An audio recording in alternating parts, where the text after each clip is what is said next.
So hello guys, today's topic is sources of alpha particles, sources of beta particles, sources of gamma particle। तो सबसे पहले हम थोड़ा सा बताएंगे कि अल्फा पार्टिकल बेसिकली हैं क्या और उनको एमिट कैसे होते हैं, फिर आगे उनके बारे में बताएंगे कि वो क्या क्या होते हैं, कैसे रुकते हैं। ठीक है, तो मैं सबसे पहले बता रही हूँ अल्फा पार्टिकल जो होते हैं वो आपके पॉजिटिव चार्ज पार्टिकल्स होते हैं। ठीक है, ये पार्टिकल्स होते हैं made up of proton and neutrons. ठीक है, प्रोटॉन पॉजिटिव होता है, न्यूट्रॉन का कोई चार्ज नहीं आता। These particles are formed due to the decay, मतलब सड़ना। जब रेडियो एक्टिव एलिमेंट कभी हमारे पास डिके होता है, सड़ता है, यूरेनियम ले लो, रेडियम ले लो, पोलोनियम, POLONIUM, पोलोनियम ले लो, जब ये डिके होते हैं तब हमारे पास अल्फा पार्टिकल जो होता है वो एमिट होता है। ठीक है, the alpha particles are very heavier. वो जितने देखो, जितना कोई पार्टिकल हैवी होगा उतना ही उसका आयनाइजिंग पावर होगा। तो इसकी ये ज़्यादा भारी, तो मतलब इसकी आयनाइजिंग पावर जो होगी वो काफ़ी ज़्यादा होगी। ठीक है, अब these particles easily stopped by the sheet of the aluminium, sorry sheet of the paper. देखो, पहले हम पेपर की शीट लगाते हैं, फिर एल्यूमिनियम की लगाते हैं, फिर लेड की लगाते हैं, फिर कंक्रीट।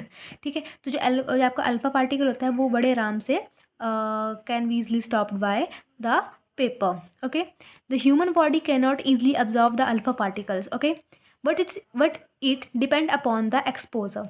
एक्सपोजर मीन्स जैसे हमारे पास जो, हम अगर धूप में खड़े रहेंगे बहुत ज़्यादा, मान लो उस धूप में हमारे पास बहुत बहुत ज़्यादा रेडिएशंस आ रही होंगी, बहुत ज़्यादा, तो वो रेडिएशंस हमारे में अब्जॉर्व होंगी। वो डिपेंड करेगा कि हम कितने टाइम उस रेडिएशन में बाहर खड़े होंगे, बैठे होंगे। ठीक है, so the alpha particle, but it depend upon the exposure, that is how much time the body is exposed.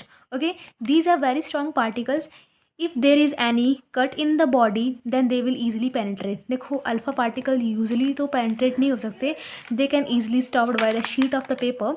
But if there is any cut in your body, something like the cut with the knife and something, तो अगर आपके पास आपके हाथ में कोई cut लगे हो, कोई सिक्कल से कट लग गया हो, नाइफ से कट लग गया हो, then the alpha particle easily penetrate through that cut. Okay, मतलब वो बड़े आराम से उस घाव के अंदर से पेनिट्रेट कर जाएगा। And usually alpha particle don't penetrate if there is no cut और ओपन माउथ, और इट कैन ईजली, हाँ, कोई कट ना हो तो वो पास नहीं कर पाएंगे आपकी बॉडी के अंदर।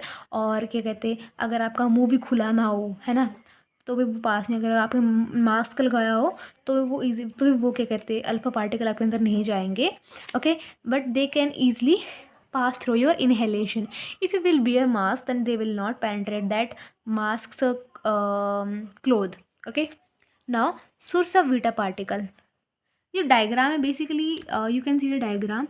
इन beta particle electron will get emitted, and in alpha particle the neutron, and one is proton and other one is neutron. Okay, so beta particle क्या होते हैं? The particles are, these particles are negatively charge particles which have the mass 9.1 into 10 raises to the power -31 kg and have some charge like electron which is 1.6 into 10 raise to power -19 coulomb. If you guys didn't want to write it, then no need to write. Okay, but if you want to show these things to the examiner, then he will give you more marks, because these things make the impressions. Okay, so beta particles are fast moving particles which can be emitted by nucleus and unstable atoms. The beta particle produced during the disintegration emit radiation. तो देखो यहाँ पे लिखा, जो beta particles होते हैं वो negative charge particles होते हैं, मतलब कि बीटा पार्टिकल जो होते हैं वो इलेक्ट्रॉन्स होते हैं। ठीक है, तो यहाँ पे भी बताया कि जो जो इलेक्ट्रॉन का मास होगा वही इनका मास होगा, ये इलेक्ट्रॉन का मास ही है। ठीक है, अब जो इलेक्ट्रॉन की जो हमारे पास क्या कहते हैं चार्ज होगा वही इनका चार्ज होगा। ठीक है, जो बीटा पार्टिकल होते हैं वो बहुत ज़्यादा तेज़ होते हैं। ठीक है, अल्फा से तो तेज़ ही होंगे। The alpha particle will easily stopped bye a thin sheet, and beta particles can penetrate that sheet and can be stopped by the aluminium sheet. Okay, यहाँ पे लिखा है कि जो बीटा पार्टिकल्स होंगे वो कागज़ जैसी शीट से, कागज़ से बड़े आराम से अंदर पेनिट्रेट करना, मतलब कि इसमें से इसको बाहर निकल जाना। ठीक है, सो वो बीटा पार्टिकल होते हैं। ठीक है, सो बीटा पार्टिकल होते हैं वो कागज़ से नहीं होते पेनिट्रेट, बड़े आराम से वो होते हैं, बड़े आराम से पेनिट्रेट हो जाते हैं लेकिन कागज़ से, और जो एल्यूमिनियम होती है उसमें वो रुक जाते हैं। ठीक है, अब मैं बताऊँगी कि वो होते कहाँ से हैं emitted. These are emitted from nucleus and unstable atom. जो अनस्टेबल एटम है आपके पास वो हाइड्रोजन 3 है और कार्बन 14 है। We can also call hydrogen 3 as tritium and carbon 14 as strontium 19। Okay, now अब बीटा पार्टिकल के बारे में बताएंगे कि वो क्या कॉज करते हैं। So beta particle, this is not P particle but actually it is B.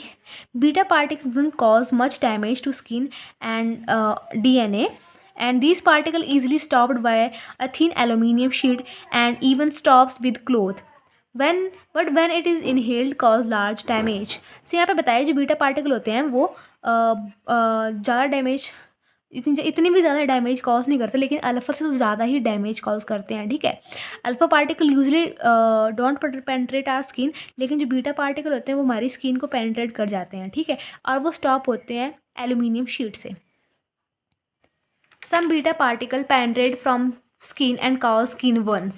Now let's talk about gamma particles. So gamma particle ना तो इलेक्ट्रॉन होते हैं ना तो प्रोटॉन होते हैं। gamma particles are not electron or not proton, they are basically the photons, okay, which have zero mass। ये photons होते हैं जिनका मास होता है वहाँ पर जीरो होता है। these particles are very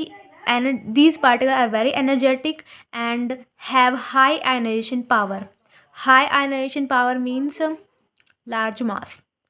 they can't be deflected from electric and magnetic field, while other जो मैंने आपको बताया अल्फा और बीटा पार्टिकल्स होते हैं वो इलेक्ट्रिक और मैग्नेटिक फील्ड से बड़े आराम से डिफ्लेक्ट हो जाते हैं। ठीक है, और इनके ऊपर कोई चार्ज नहीं होता है हमारे पास, ये वाले जो होते हैं। ठीक है, these are emitted by red. अब ये एमिट कहाँ से होते हैं? ये एमिट होते हैं radioactive decay along with alpha beta. जब रेडियोएक्टिव डिके होता है अल्फा और बीटा पार्टिकल्स का, उन्हीं के साथ साथ में हमारे पास गामा पार्टिकल जो होते हैं वो एमिट होते हैं। ठीक है, जो गामा पार्टिकल होते हैं बहुत ज़्यादा हार्मफुल होते हैं, सबसे ज़्यादा हार्मफुल यही होते हैं। और ये अगर हमारी बॉडी जो होगी वो अगर बीटा पार्टिकल्स जहाँ एमिट हो रहे हैं वहाँ पे रख दी गई होगी ना, मतलब हम खड़े हो जाएंगे तो भाई हम उधर बचेंगे नहीं, हम 1 second within 1 millisecond हम वहीं पर ढेर हो जाएंगे। ओके, तो these particles can be stopped by concrete. और ये पार्टिकल जो होता है वो कंक्रीट जो होती है ना, पत्थर वाली दीवार है ना, उससे रुक सकते हैं। इवन जो बीटा पार्टिकल होते हैं ना वो उसके अंदर थोड़े से अब्जॉर्व हो जाते हैं। ठीक है, they can be pass from aluminium sheet, paper और clothes, it can effect all the sense organs. So last में आपको कंक्लूजन बता देती हूँ कि हमारे पास हमने पढ़ा था जो अल्फा पार्टिकल्स होते हैं हमारे पास, अल्फा पार्टिकल जो होते हैं उसके बारे में वो क्या होते हैं हमारे पास पॉजिटिव, मतलब कि protons and neutrons, alpha particles. Okay, and alpha particle emit कैसे होते हैं? They are emitted from the radioactive material like, emit कहाँ से होते हैं? वो एमिट होते हैं यूरेनियम से, RD रेडियम से। ठीक है, पोलोनियम लिखना तो लिख लो। Now let's talk about beta. So beta वो होते हैं इलेक्ट्रॉन्स होते हैं। एंड एमिट कहाँ से होते हैं? वो दे एमिट फ्रॉम